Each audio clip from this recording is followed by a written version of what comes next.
Buenas tardes. Hoy vamos a empezar a revisar algunos aspectos relacionados con la fisiología del soporte extracorpóreo. Incluye en esta charla, pues, aspectos cardiovasculares, aspectos ventilatorios, aspectos del intercambio gaseoso, fisiopatología cardiorrespiratoria y algunos aspectos fisiopatológicos del soporte extracorpóreo. Les voy a pedir por favor que se aseguren de silenciar los micrófonos y cualquier duda pues la anotan por favor y las abordamos al final. El soporte vital extracorpóreo hace referencia a el uso de dispositivos mecánicos para dar soporte cardíaco y o pulmonar, ya sea en falla cardíaco o pulmonar severa, cuando el tratamiento óptimo convencional ha fallado. Y con el ECMO tenemos la opción de que el corazón y los pulmones pueden entrar en modo de reposo, mientras logramos hacer un adecuado tratamiento, recuperación o incluso reemplazo de estos órganos en algunos escenarios. Este es un esquema muy general de cómo va a funcionar el sistema cardiovascular y son los aspectos que vamos a, cardiorrespiratorio, perdón, y son los aspectos que vamos a ir revisando en esta charla para lograr una mejor comprensión de todos los fenómenos que tienen que ver con el intercambio tanto de oxígeno como de CO2 a nivel cardíaco, a nivel de tejidos periféricos y a nivel pulmonar. Entonces, primero vamos a empezar con unos aspectos cardiovasculares de suma relevancia. Es importante tomar en cuenta que al final de lo que estamos tratando acá es de transporte de sustancias, transporte de oxígeno y de CO2 al igual que otros nutrientes. Entonces, ¿cómo ocurre el transporte de diferentes sustancias? Bueno, por ejemplo, en una célula, en un organismo unicelular, los nutrientes vienen del medio externo, atraviesan la membrana y ingresan a las células. Y las sustancias de desecho, por un gradiente de concentraciones, salen al medio externo. Si hay más de estas sustancias en el medio interno, las fuerzas que movilizan estas sustancias son gradientes, ya sean eléctricos y o de concentración. Y eso aplica para el oxígeno y el CO2, al igual que cualquier otro nutriente. Se mueve desde un medio o del interior de la célula, cualquiera de los dos, de donde hay más a donde hay menos. Entonces el oxígeno difunde de donde hay más a donde hay menos y lo mismo va a hacer el dióxido de carbono. Sin embargo, los seres humanos pues somos organismos más complejos, ¿verdad? No solo sistemas unicelulares. Entonces, el paso de sustancias entre el exterior y las células hace uso de dos sistemas de convección. Un sistema de convección abierto, que son los pulmones y el sistema respiratorio, y un sistema de convección interno, que es el sistema cardiovascular propiamente dicho. Entonces, son dos bombas, ¿verdad? El sistema respiratorio mueve el aire desde la atmósfera hasta los alvéolos.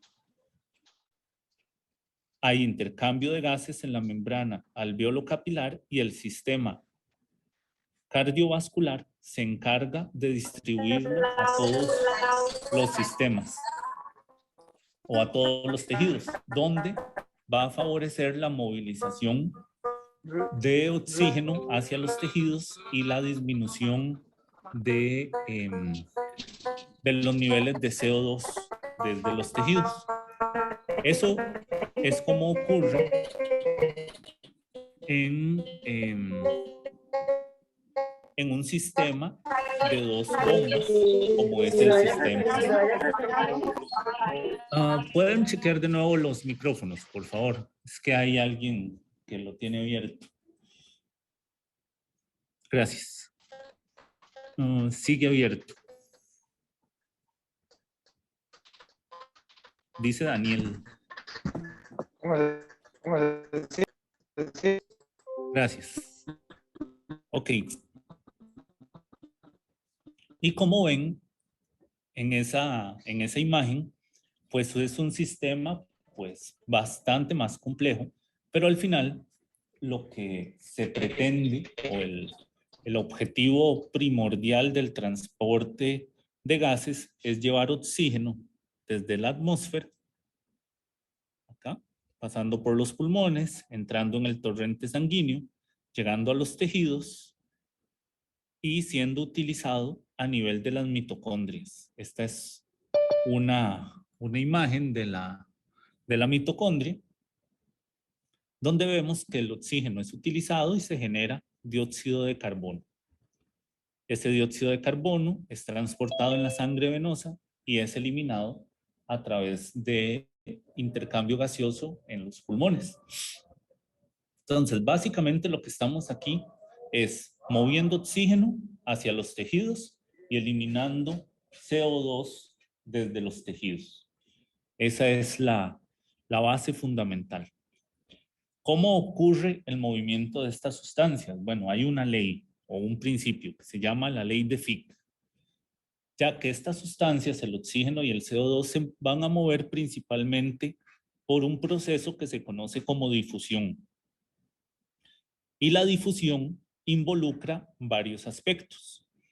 Va a involucrar un flujo que va a ser proporcional a la diferencia de gradiente de concentración entre dos extremos. O sea, el oxígeno, por ejemplo, va a ir de donde hay más oxígeno hacia donde hay menos oxígeno.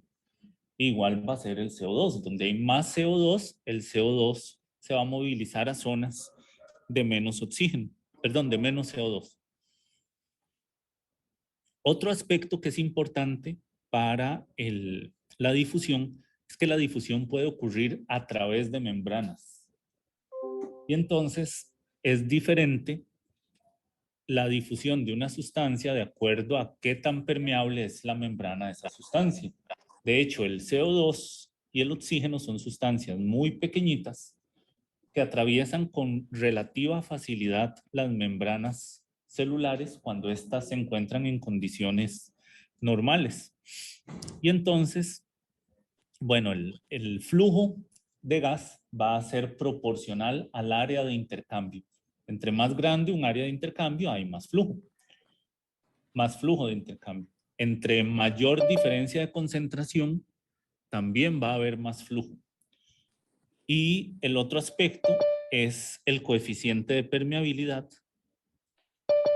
que tiene que ver con qué tan fácil atraviesa la sustancia una membrana. En realidad tiene que ver con coeficientes de partición y algunos aspectos que se pueden medir, donde básicamente cuando ese valor, el coeficiente de permeabilidad, se da entre valores de casi 0 a 1, donde 1 es una sustancia que no atraviesa una membrana y casi 0 es una sustancia que no tiene resistencia al paso de una membrana. Entonces, de hecho, el oxígeno y el CO2 están más cercanas a 0 que a 1. Van a difundir con bastante facilidad a través de las membranas biológicas. Otro aspecto importante a tomar en cuenta en la fisiología cardiovascular y respiratoria es la ley de Ohm. La ley de Ohm fue descrita en el siglo XIX por George Ohm, que era un alemán, y él describió que la corriente es proporcional al voltaje e inversamente proporcional a una resistencia. Lo escribió para circuitos eléctricos. Sin embargo, de la relación de esas tres variables, de la corriente, el voltaje y la resistencia, yo puedo sacar todos los determinantes por aparte de la ley de Ohm. Y tenemos una aplicación de la ley de Ohm para sistemas tubulares, como es el sistema cardiovascular y el sistema respiratorio, donde lo que se van a mover son fluidos, ya sea líquidos o gases. Y lo que dice la ley de Ohm es que el gradiente de presión es igual al flujo por la resistencia. ¿Y a qué se refiere esto? Bueno, en esta figura vemos el flujo, ¿verdad? De un líquido a través de un tubo, en este caso es análogo a un vaso sanguíneo, donde el flujo, o sea, la cantidad de líquido que pasa por el vaso por unidad de tiempo, es proporcional a diferencia de presiones. O sea, está la presión en el punto 1 y en el punto 2. Para que haya flujo, debe haber una diferencia. Si la presión es la misma en los dos sitios, no hay movimiento neto y por lo tanto se dice que no hay flujo. Y también va a estar relacionado con la resistencia. Entre mayor resistencia, como lo dice la misma palabra, hay mayor dificultad al paso de un líquido o de un gas. Y viceversa. Entonces, de hecho, flujo viene del latín de fluxus, que quiere decir corriente o ir de un lado a otro. A eso se refiere. Y básicamente hace referencia al movimiento de un fluido entre dos puntos, un punto A y un punto B. Luego está la presión. La presión es definida en física por fuerza por unidad de área. ¿Sí? La unidad de eso va a ser gramos por centímetro cuadrado o dinas por centímetro cuadrado. Pero hay otra forma de expresarlo, ¿verdad? Que hace referencia a, o sea, la presión en un sistema hidráulico hace referencia a la densidad del líquido que contiene, a la constante gravitacional, o sea, constante de la gravedad, y a la altura de ese sistema. ¿Sí? ¿Cómo se ve eso? Bueno, esta es la aplicación en el sistema cardiovascular propiamente. Resulta que cuando hablamos de presiones en cualquier sistema o en un sistema biológico, específicamente en el sistema cardiovascular, podemos hacer referencia a la presión hidrostática, a la presión de perfusión o a la presión transmural. ¿Okay? Cuando hablamos de presión, tenemos que tener claro de cuál de esas estamos hablando. Y la presión hidrostática va a ser la presión que hay en cualquier punto del vaso. ¿Sí? ¿De qué depende? De lo que dijimos, de la densidad, de la altura y de la gravedad. Resulta que densidad y altura da más o menos 0.76. Y eso se multiplica por la altura en centímetros y nos da la presión en milímetros de mercurio en cualquier vaso. Entonces, si es un vaso que está a 1 metro de altura, ese vaso son 100 centímetros, tiene una presión de 76 milímetros de mercurio. ¿Sí? Si está a 1,80 m, entonces está más alto. Por eso hay es más bajo.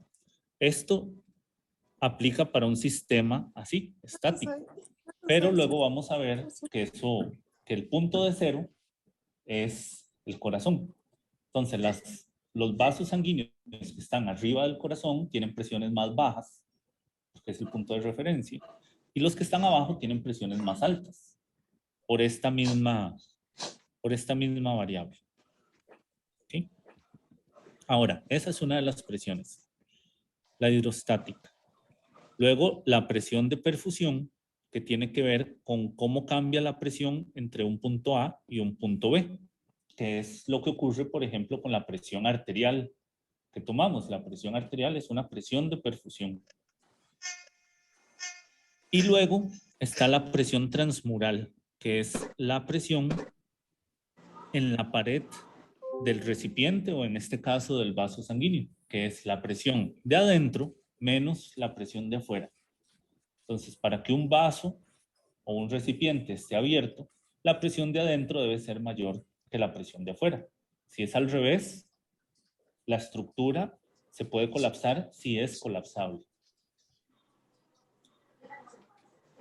Y eso es lo que les comentaba de las presiones en el sistema cardiovascular, como la presión media arterial es de 95 milímetros de mercurio a nivel cardíaco y la venosa, la media, pues ahí en el esquema está ese valor en 2.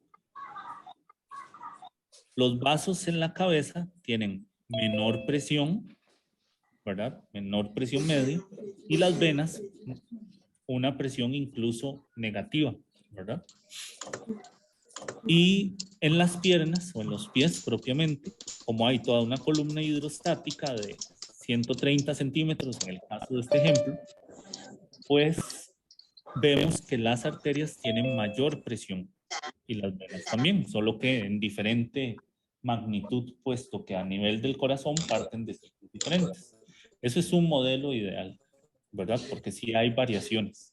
Y vemos cómo cambian completamente las presiones en una persona acostada, ¿verdad? Eso tiene repercusiones importantes. No es lo mismo la presión de perfusión cerebral con la cabeza plana que con la cabeza a 45 grados. Entonces, todo eso se toma en cuenta. Y el último aspecto de la ley de Ohm es la resistencia, ¿verdad? La resistencia va a ser la relación entre diferencia de presión y flujo. Pero hay otra forma de calcular la resistencia. La resistencia está dada por 8, que es una constante, eta, que es la viscosidad del líquido que está contenido en el recipiente, la longitud del recipiente, pi y el radio a la cuarta potencia. De eso, bueno, ¿qué es la viscosidad? La viscosidad es una fuerza que se da entre capas concéntricas de un líquido o de un gas. Entonces vemos que cuando hay un líquido que es muy viscoso, le cuesta moverse. Por ejemplo, la miel. La miel es más viscosa que el agua. Eso quiere decir que las distintas capas de ese fluido se mueven más lentamente unas sobre otras. O la sangre. La sangre, cuando tiene más células, es sangre más viscosa que cuando tiene menos células. Entonces, también cuando la sangre es más viscosa, por ejemplo, el trabajo cardíaco que se genera es mayor que cuando la sangre es menos viscosa. Por eso una persona con policitemia, por ejemplo, tiene un aumento de trabajo cardíaco. Pero si no hay un cambio particular en las condiciones de los vasos sanguíneos o del sistema respiratorio, pues el principal determinante de la resistencia va a ser el radio. Entonces, un vaso sanguíneo con un radio pequeño tiene más resistencia que uno con un radio más grande. O si hay contracción del músculo liso bronquial, aumenta la resistencia también en la vía aérea. Y todo eso va a modular el flujo. Que al final es lo que buscamos, ¿verdad? Es que haya un flujo adecuado a los diferentes órganos de todo el cuerpo. Aunque hay varios de estos órganos, pues, que tienen lechos capilares particulares, o incluso hay algunos sistemas como el corazón, propiamente las arterias coronarias, como el cerebro o como el riñón, que tienen aspectos relacionados con fenómenos de autorregulación, que ahora vamos a discutir un poco qué es eso. Pero en general, en la mayoría de vasos sanguíneos y también en las vías respiratorias, cuando no hay cambios en resistencia, al aumentar la presión, aumenta el flujo. Entonces nosotros no tendemos a medir flujos. Lo que medimos casi siempre son presiones, pero inferimos que si la presión es adecuada, el flujo es adecuado. Pero eso puede no ser siempre así. Y hay algunos, bueno, esta distribución que dice acá, ¿verdad? La línea roja hace referencia a un comportamiento ómico, o sea, según la ley de Ohm, que entre más gradiente de presión, mayor flujo. Pero en los territorios donde hay autorregulación, eso no ocurre, porque va a haber algunos valores, por ejemplo, más o menos entre 50 y 150, más o menos, según el libro que uno lea, donde el flujo sanguíneo se mantiene bastante estable ante aumentos o disminuciones de presión. Entonces, si la presión media anda por ahí de 60, los riñones y el cerebro se perfunden relativamente bien. No así otros órganos donde sí va a haber caída en las presiones de perfusión y por lo tanto en el flujo. Al igual que cuando hay aumentos muy desmedidos de la presión arterial, ¿verdad? Si la presión arterial si el paciente tiene una media en 180, sabemos que está fuera del territorio o del intervalo de regulación, de autorregulación, entonces puede haber complicaciones asociadas a esto. Ahora vamos a ver algunos aspectos ventilatorios importantes. Y de nuevo, bueno, estamos hablando de movilización de oxígeno. Ahora vamos a ver algunos aspectos del sistema de convección externo, o sea, el que mueve oxígeno de la atmósfera a la membrana de intercambio alveolar. Y ahí es importante que tengamos conocimiento de las leyes de los gases. Esas son varias leyes, que no nos vamos a meter mucho con los nombres, pero básicamente para cualquier gas, la presión y el volumen son proporcionales a la cantidad de gas y a la temperatura de ese gas, y a una constante que se conoce como la constante de los gases ideales. ¿Qué quiere decir esto? Que si yo tengo una cantidad conocida de gas a la misma temperatura, si disminuyo el volumen, la presión por fuerza tiene que aumentar si no introduzco cambios en estas variables. Entonces, por ejemplo, si yo no he generado movimiento de aire todavía a nivel respiratorio y disminuyo el volumen de los alvéolos ante la contracción de los músculos, ante la relajación de los músculos respiratorios, entonces, ¿qué le pasa a la presión? Por fuerza, esa presión va a aumentar. Y a eso hace referencia. Para acordarse de la ley, por ahí ponen un par de mnemotecnias, que por aquí es pavo y por aquí es ratón. Entonces ahí usted tiene todas las constantes de la ley de gases ideales. Ahora, ¿cómo se moviliza el oxígeno? Bueno, resulta que en los medios acuosos, el oxígeno se disuelve una cantidad pequeñita, más o menos va a ser 0.0013 milimoles de oxígeno por cada milímetro de mercurio de presión a 37 grados. Entonces, si tenemos un medio con 100 milímetros de mercurio de oxígeno, como ocurre cercano con una FO2 en 100, por ejemplo, eso equivale a 0.3 milimoles de oxígeno. O sea, es la constante de solubilidad, que es esta, multiplicada por los 100. Y vean la diferencia cuando la presión parcial de oxígeno es de 40 milímetros de mercurio. Va a ser 0.05. Entonces, si conectamos estos dos beakers, ¿de dónde a dónde se va a mover el oxígeno? De donde hay más oxígeno disuelto a donde hay menos. Y eso es lo que hace el sistema respiratorio.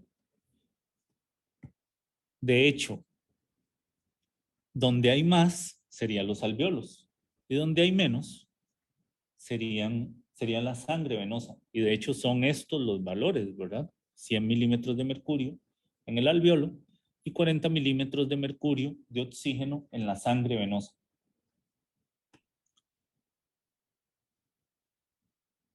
Pero bueno, resulta que la membrana de intercambio, como ya vimos, o el proceso de intercambio es más complejo que nada más una membranita.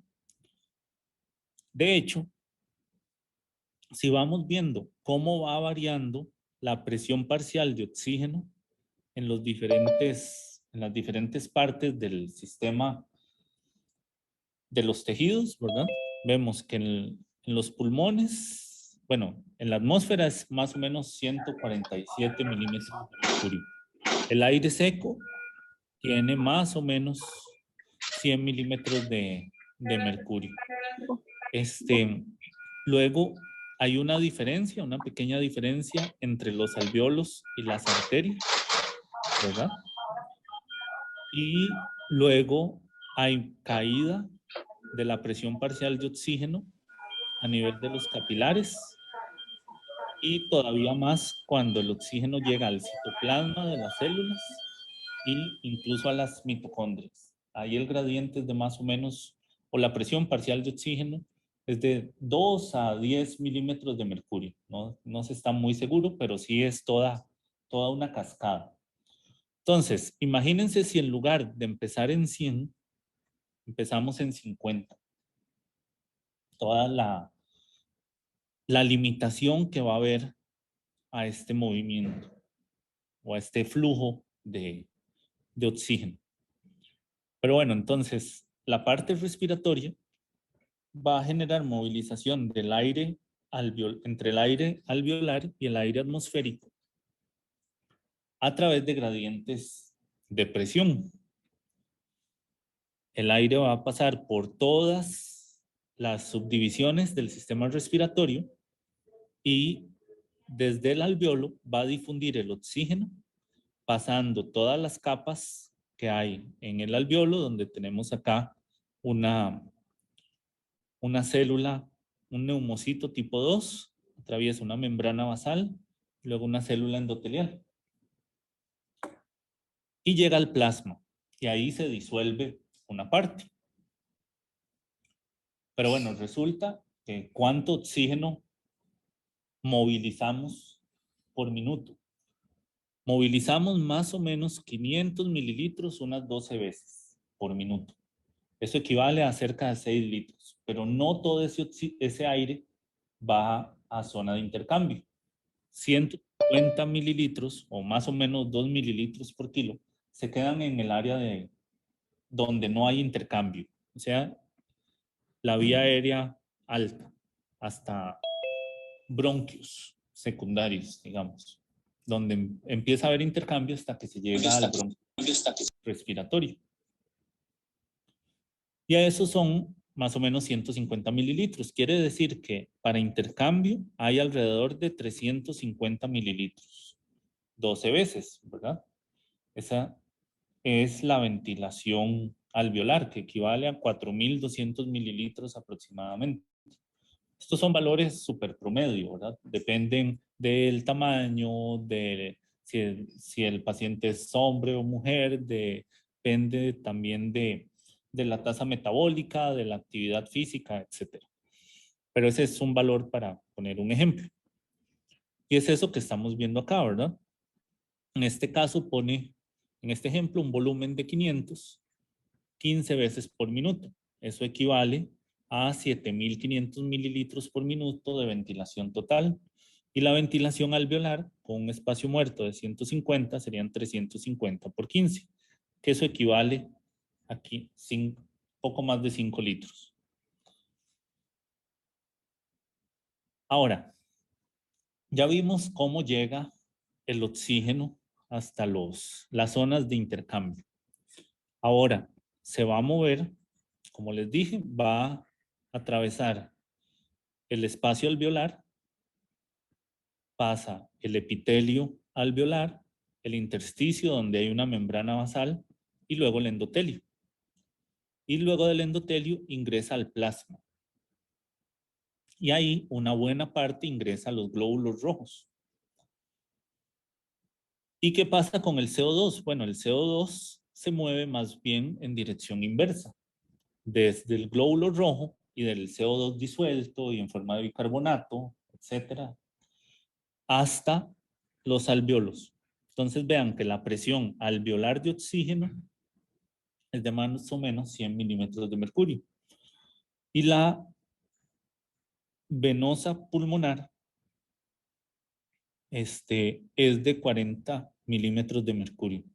Mientras que para el CO2 es en el alveolo de 40, aunque en el aire atmosférico es casi de 0, ¿verdad? Y en los vasos venosos es de 46. Entonces, como cuando llega acá empieza a salir, aquí inicialmente era de 0. Debido a ese gradiente, pues si pudiéramos tomar una muestra en los alveolos propiamente, va a ser de 40.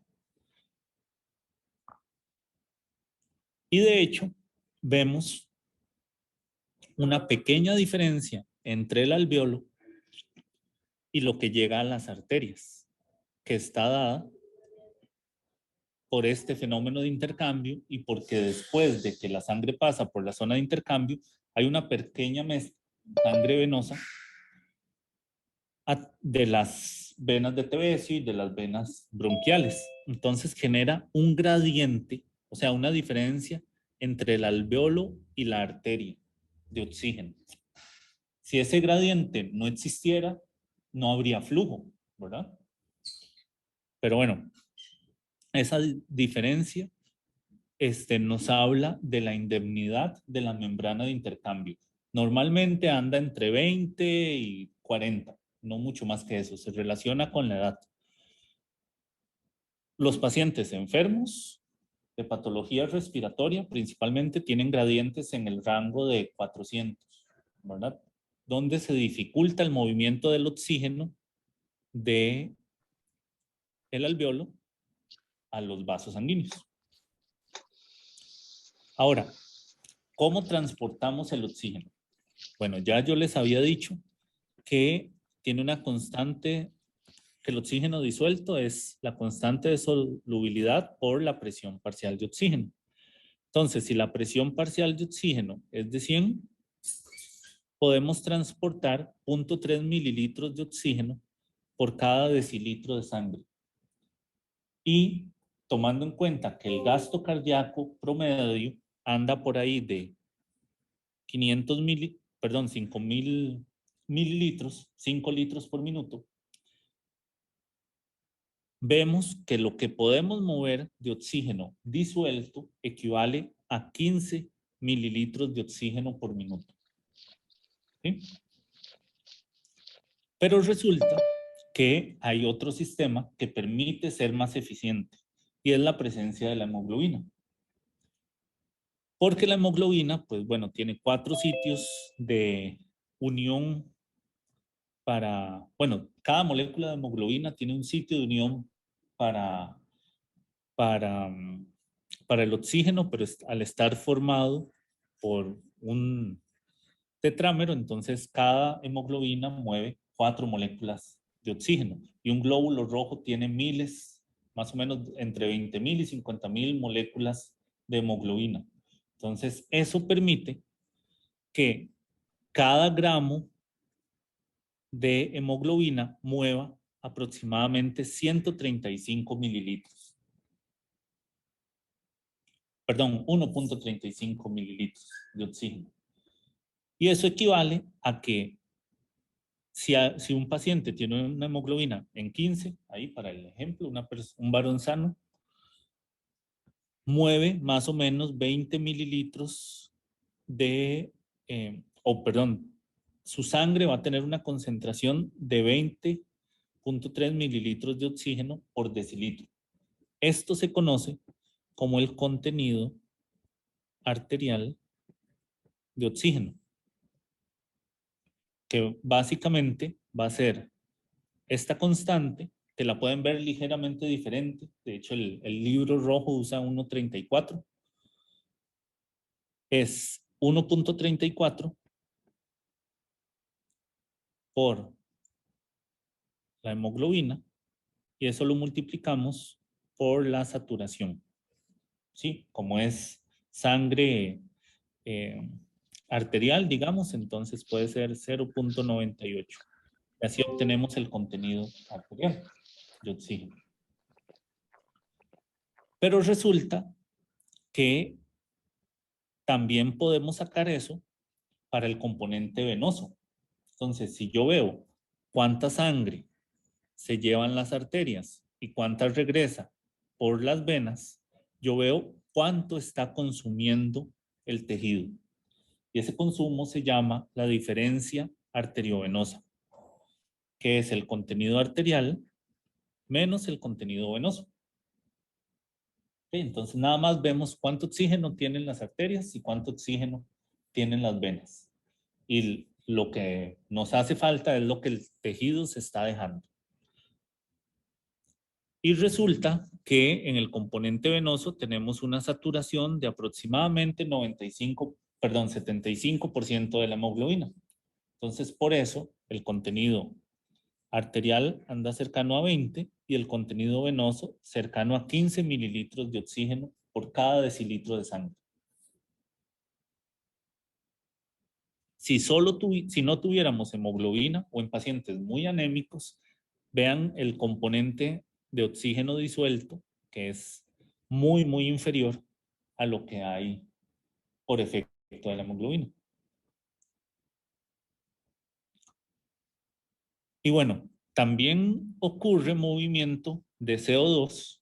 Sin embargo, el CO2, aunque se puede unir a la hemoglobina y forma carbaminohemoglobina, también se puede convertir en bicarbonato, tanto en el glóbulo rojo como en el plasma.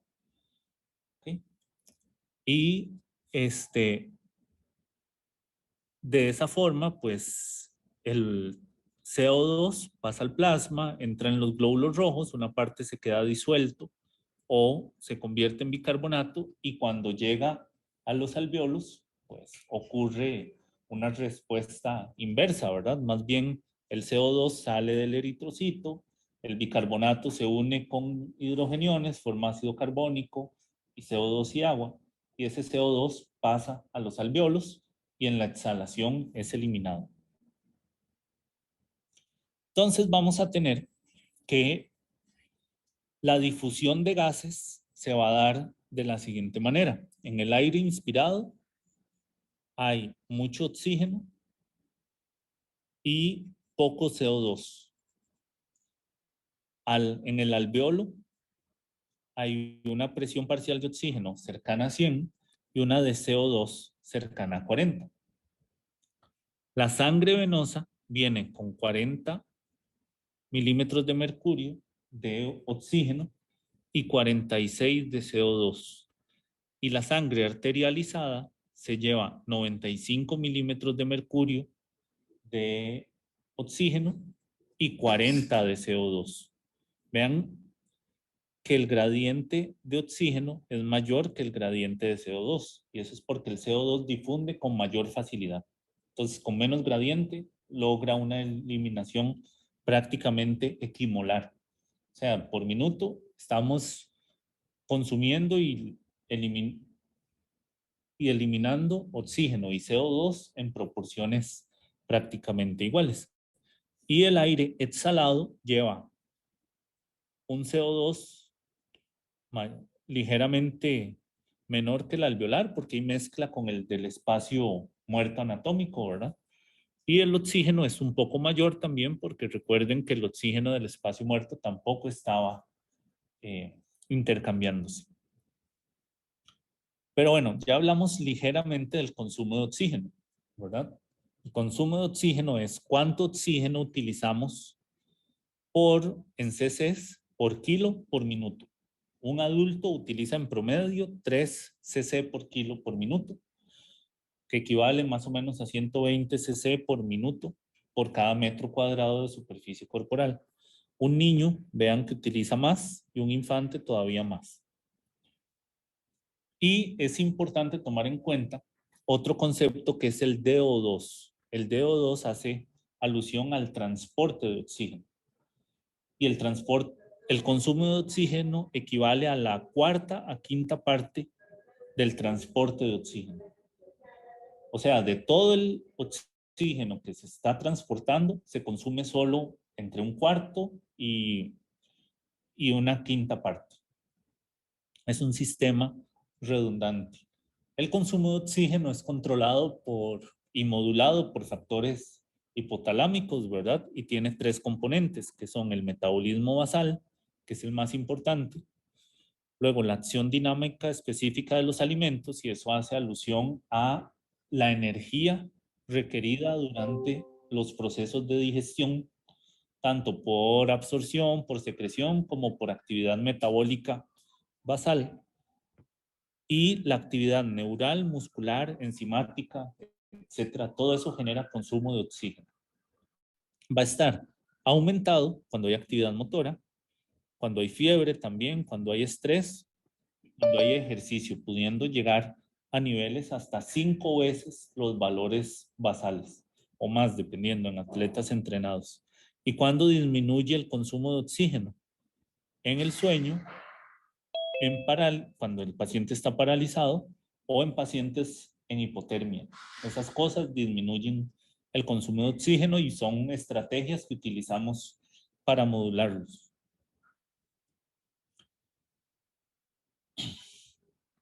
Y bueno, les había mencionado del DO2, ¿verdad? Que es el contenido de oxígeno por el gasto cardíaco. Y el contenido de oxígeno les había dicho que es la hemoglobina por la saturación por 1.34, que es la constante que es la capacidad de transporte de oxígeno por parte de la hemoglobina.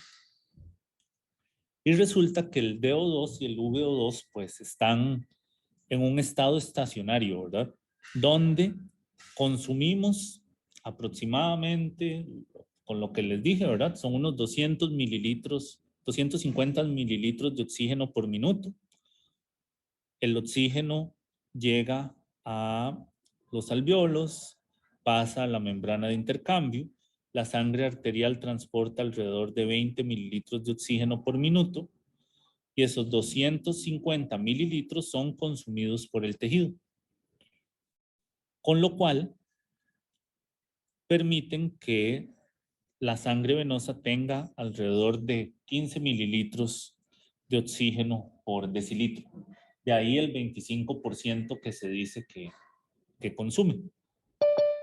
Ahora, algunos aspectos de fisiopatología cardiorrespiratoria. Todo esto que les he ido diciendo es para ir entendiendo la fisiología que queremos restaurar a través de un sistema extracorpóreo, donde consumimos alrededor de 120 cc o minuto por metro cuadrado, que aquí se ve, lo que les dije previamente, y con un índice cardíaco que es de aproximadamente 3 litros por minuto por metro cuadrado, una saturación del 100 y un contenido arterial de oxígeno de 20, vamos a estar proveyendo a los tejidos corporales de 600 cc por minuto por metro cuadrado de oxígeno. Y dijimos que se consumía en los tejidos a través del metabolismo aeróbico, principalmente, más o menos 120. De ahí la relación entre DO2 y VO2 en el rango de 5 a 1. Y ahí es donde viene. Y luego la sangre venosa, que va saturada entre un 75 y 80%, pues lleva, como les había dicho, más o menos 15 cc por decilitro de oxígeno. Bueno, resulta que también el contenido de oxígeno, como les dije, ¿verdad? Se ve influenciado por la hemoglobina, ¿verdad? Para la misma PO2, si la hemoglobina es más baja, el contenido de oxígeno obviamente va a ser más bajo. ¿Y qué pasa? Bueno, resulta que si la relación entre consumo de oxígeno y transporte de oxígeno se altera, empezamos a tener algunas complicaciones. Por ejemplo, si lo normal va a ser un aporte de oxígeno, ¿verdad? Como les dije, cercano a los 600 mililitros por minuto, por metro cuadrado, y un consumo cercano a los 3 cc por kilo por minuto. Eso equivalían a los 120. Y eso nos da una relación de 5:1. En este punto es lo normal, pero resulta que tenemos un paciente que está hipermetabólico por sepsis. ¿Ok?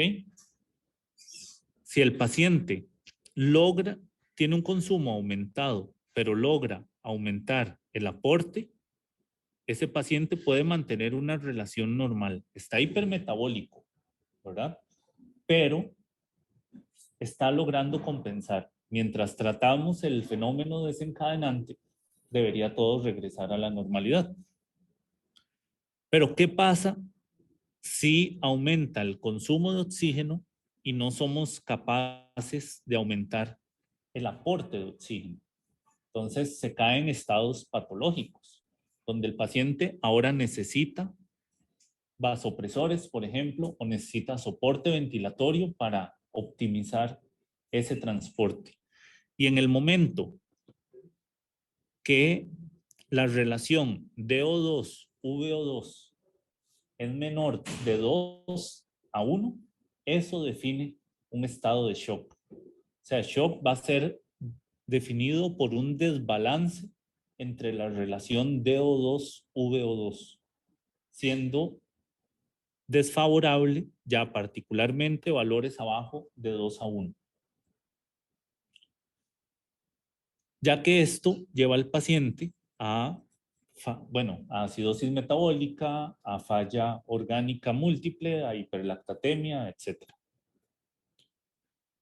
Ahora, ¿cómo aplicamos eso en el ECMO? Bueno, ya les mencioné, ¿verdad?, que la relación entre el DO2 y VO2 se altera en diversas enfermedades. Una relación menor a 2:1 favorece el desarrollo de hipoxia, acidosis metabólica y falla orgánica. Y cuando otras estrategias han fallado, pues el ECMO es una estrategia que intenta mejorar esta relación. Y tenemos que valorarla cuando no estamos logrando hacerlo en parámetros más aceptables de seguridad, como cuando nos salimos de ventilación protectora o que el soporte cardíaco está en dosis sumamente altas y no vemos que eso pueda cambiar en un plazo corto. Entonces, resulta que el sistema del ECMO es parecido a un corazón unicameral, como vimos en el esquema de un organismo con una bomba, donde se extrae sangre por un sistema venoso debido a los gradientes de presión que genera una bomba, pasa por un oxigenador, luego pasa a un calentador, porque al ser un sistema extracorpóreo que maneja flujos tan altos, el paciente se va a enfriar, ¿verdad? O la sangre se va a enfriar y eso puede tener problemas. Y luego se le devuelve al paciente. Eso es lo que hacemos con un ECMO. En resumidas cuentas. Ahora, básicamente se puede hacer con cánulas periféricas. Aquí vemos una cánula en la femoral, otra en la vena yugular interna. las dos cánulas pueden ser también, por ejemplo, en el mismo vaso, dependiendo de la modalidad. Esta es una cánula doble, en realidad no son dos cánulas separadas, es una cánula doble. O puede haber también canulación central, en el atrio, en este caso en el atrio derecho y en la aorta. ¿Sí? ¿Qué hacen las cánulas? Bueno, permiten un flujo. ¿Y por qué hay que saber de la ley de Ohm y por qué hay que entender de resistencias? Porque el flujo va a estar limitado por el grosor y la longitud de esas cánulas. Si la cánula tiene un diámetro pequeño, tiene mayor resistencia. Y si tiene mayor resistencia, nos permite mover menos sangre. Y si la cánula es muy larga también tiene mayor resistencia. Entonces eso puede ser una limitante a cuánto flujo podemos extraer de ella. De hecho, el flujo que nos permite va a depender de el tamaño de los French de esa cánula, ¿verdad? Las cánulas arteriales, vemos estos flujos, más gruesa, entre mayor el radio y su diámetro, mayor es el flujo que nos va a permitir extraer, o en este caso retornar al ser arteriales. Y lo mismo para las venosas. Vean que una cánula venosa nos puede permitir extraer hasta 4,5 litros por minuto. O sea, podemos sacar toda la sangre del paciente en un minuto, dependiendo del grosor.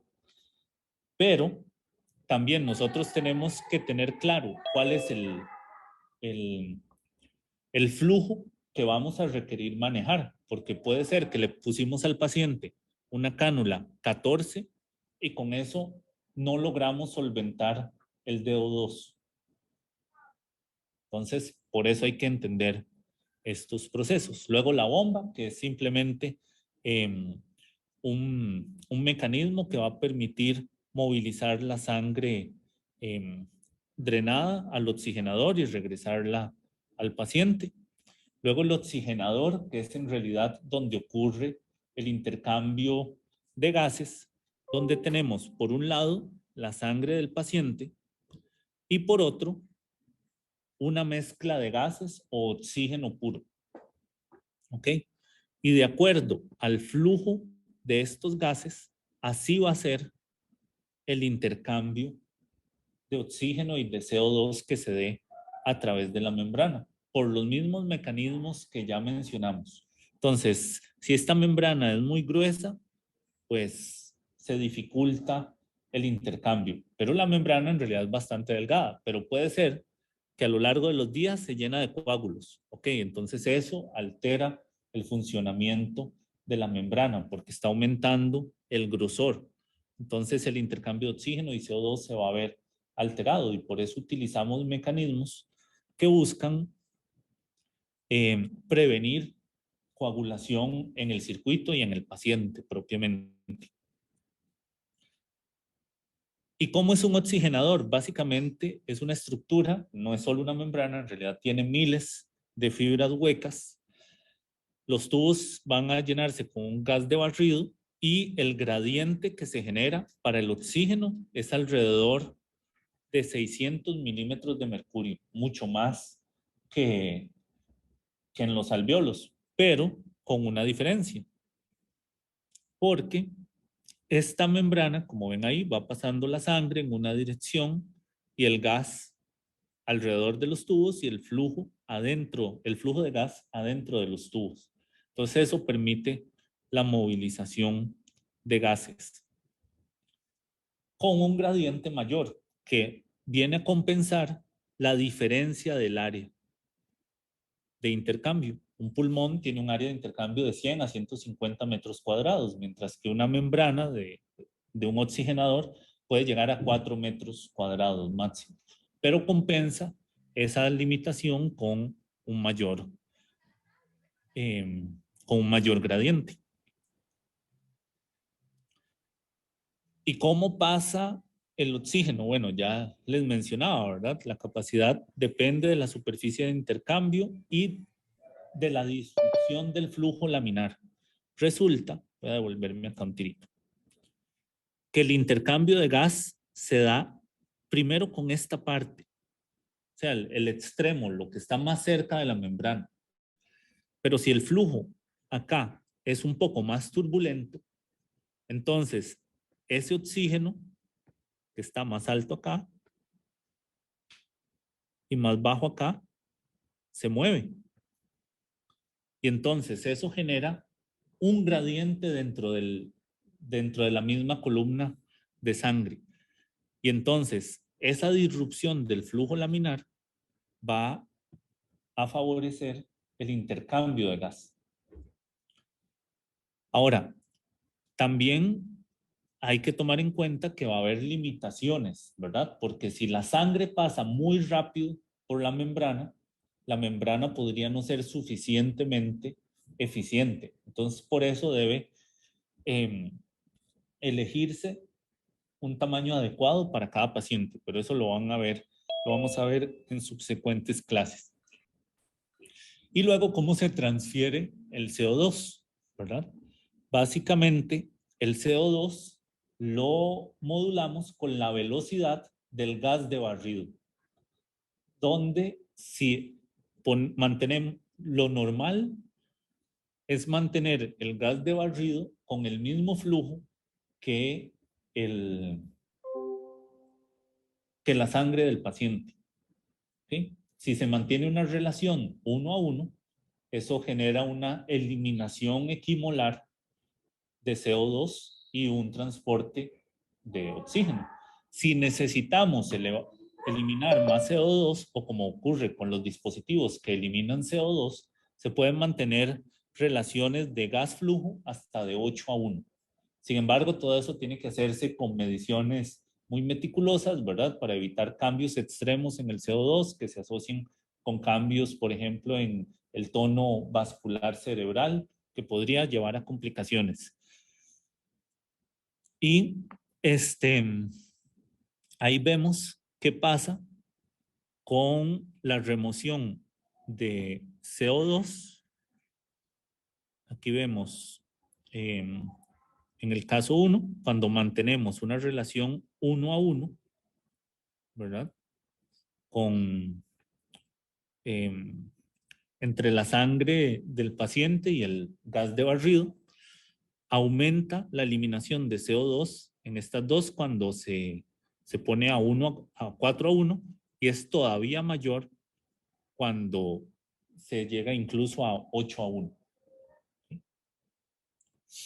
Bueno, el sistema tiene otros componentes que son las tubuladuras de conexión, los monitores, alarmas. Ahí lo relevante es que sean lo más cortas posibles, porque entre más largas estamos añadiendo más resistencia al circuito y la bomba tiene que trabajar más y el corazón nativo del paciente va a trabajar más. Ahora, el paciente le podemos dar soporte cardíaco o cardiorrespiratorio, o más bien respiratorio o cardiorrespiratorio, dependiendo de cómo se haga la canulación. Por ejemplo, podemos tener un ECMO veno-venoso, ¿verdad? La sangre se saca de la vena femoral, vuelve a la vena yugular, o un veno arterial, en este caso sale de la vena femoral, vuelve a la arteria femoral. O, bueno, estas son otras modalidades de venoarteriales. Y eso es lo que les mencionaba. Y veno-venoso. Solo que la imagen ahí no la tengo tan bonita. Esta es como la última parte del capítulo, donde vemos ya lo que mencionamos aplicado a cada modalidad del ECMO. Entonces, en el veno arterial hacemos soporte de corazón y pulmón, y en el veno venoso, venenoso. En el veno venoso, en los pulmones. En el veno arterial, bueno, el flujo se debe mantener en no más del 80% del retorno venoso del paciente. O sea, si el paciente necesita 5 litros, entonces no debería el ECMO tener un flujo idealmente de más de 4 litros. ¿Por qué? Porque necesitamos que haya un flujo residual del corazón. Y eso lo vemos en la pulsatilidad de la onda de pulso, valga la redundancia, donde entre menos hace el corazón del paciente, más se pierde la pulsatilidad. De hecho, en el ECMO, el flujo es casi lineal o laminar, ¿verdad? No hay pulso. Por eso el oxímetro puede dejar de funcionar, ¿verdad? Y resulta que cuando el corazón no logra generar una diferencia ni de 10 milímetros de mercurio, eso se puede asociar con que no se bombee sangre al ventrículo izquierdo y a la circulación pulmonar, ¿verdad? Bueno, el ventrículo derecho, circulación pulmonar, y ventrículo atrio y ventrículo izquierdo. Y entonces puede haber trombosis de esa zona. Por eso queremos que haya pulso. Y además puede haber, por una especie de rebalse, desarrollo de edema pulmonar también, que va a complicar las cosas. Mientras que en el veno venoso, pues la sangre retorna a circulación venosa y pasa por los pulmones ya más oxigenada. Esa es la diferencia.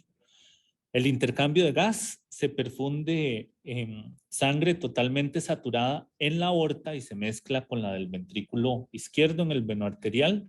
Si ocurre en la aorta proximal, el cerebro y las coronarias se van a oxigenar mejor. Pero si no hay suficiente gradiente hacia arriba, podemos tener el fenómeno de Arlequín, que es que el paciente no está bien oxigenado en los territorios superiores, entonces se ve cianótico en la parte superior, principalmente cabeza y brazo derecho.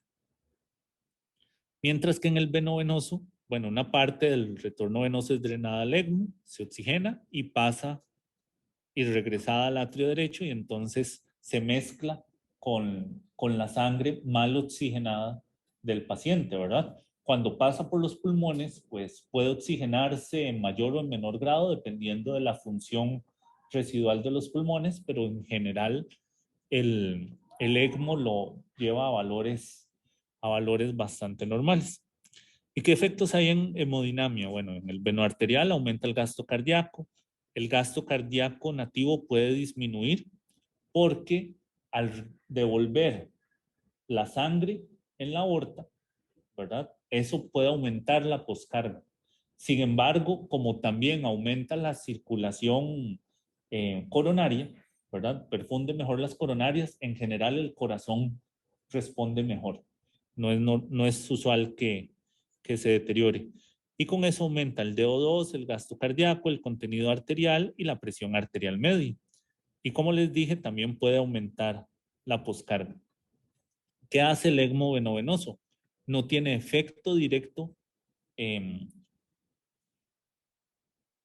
la presión arterial, ¿verdad? Porque es un circuito en serie. Entonces, si no debería el paciente bajarle la presión, incluso se la podemos mejorar.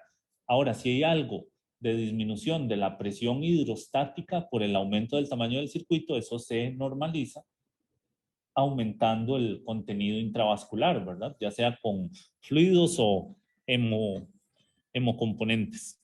No genera cambio en la presión venosa central, en el volumen circulante efectivo, ni en las presiones de llenado, ni en otras variables hemodinámicas. Entonces el paciente no debería empeorar y si está mejor oxigenado, hay muchas variables que de forma indirecta pueden mejorar. Y el flujo sanguíneo sistémico es el nativo del paciente, ¿verdad? Aunque de nuevo, si se podría mejorar al mejorar la oxigenación. Y bueno, eso es lo que les tenía preparado, que es prácticamente el resumen del capítulo con algunos aspectos más. No sé si hay alguna pregunta o comentario.